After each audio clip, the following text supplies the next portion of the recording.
22 national associations where 500,000 participants are coming, professionals are coming together, managing 40 million parking spaces, private and public. So a lot of you are also participating in the national organizations. And there's more than 25 billion revenues, public and private money involved. So I like the approach of EVO to have a more crossover and horizontal approach, because this is our challenge. We need to cooperate a little bit more. As EPA, we believe in a mobility ecosystem. We are part of the mobility ecosystem, and we need to cooperate with you as stakeholders in the mobility ecosystem. As EPA, we have presented a position paper 2 months ago, where digitalization is really the red line, and we are trying to make a statement that parking is just more than a physical space, and we need to take into account that there is no one solution. Every city has its own size, every city has its own tailor-made solution. This is very simple, but we have to be aware that all these polluted and congestion problems is in the big cities. More than 800 cities in Europe have around about 50,000 inhabitants. More than 700 cities are within 50 and 250,000 inhabitants. So 1,500,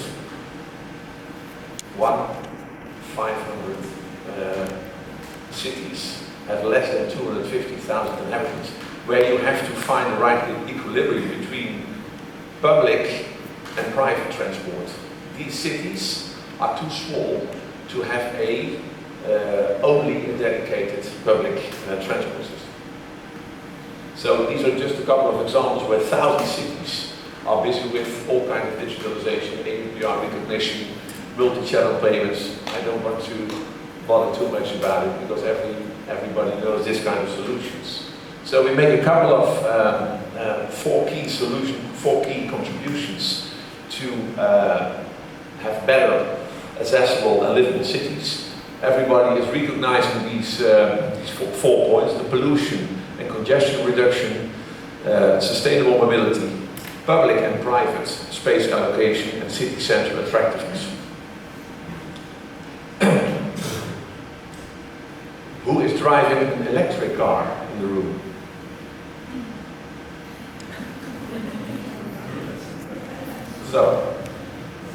So we have something to do. Who is driving a car? Hybrid. Yeah, hybrid. You always have. And the reserve of the fossil energies. So who is owning a car? Okay, well, still something to do with. Trying to share.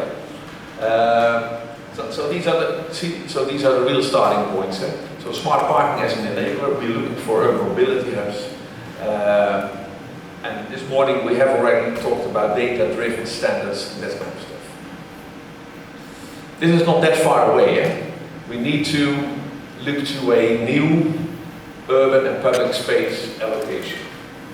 And of course in the smaller cities we need to take care for city attractiveness. It's very important that small cities of 20, 30, 40,000 inhabitants would like to have a very lively city. So we go for green for grey. Green for grey is using the existing facility. So I fully agree with our cooperation with Polis. Don't build new car parks, don't build new parking facilities. We have to use the existing ones. Very, very, very important. And we, as we have seen this morning, we need to have a user approach. It's about the people. The people, they would like to have a seamless customer journey. We have to come up with solutions that we will service the citizens and customers. So that's why we are so looking for crossovers with the other working groups, traffic management, urban freight, walking, cycling lanes, first and last miles. So this is what we're going to discuss a little bit more tomorrow. And I have 3 proposals for you, which I would like to share and discuss, and I would like to have your input.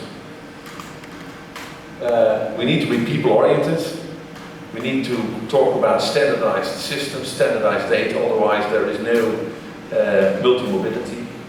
And I would like to discuss with you how to reduce searching traffic to look for a cooperation between traffic management, navigation, and mobility apps. Number 2 is, I would like to talk with you about the so-called shared use mobility zones, curbside management. We need to reorganize the roads and road capacity. Very, very, very important. But what to do with the revenues for the city, because they are losing their on-street revenues. So the last one, we need to think of services instead of assets. So it makes no sense to own a car anymore. We have to think about services and assets. Thank you very much.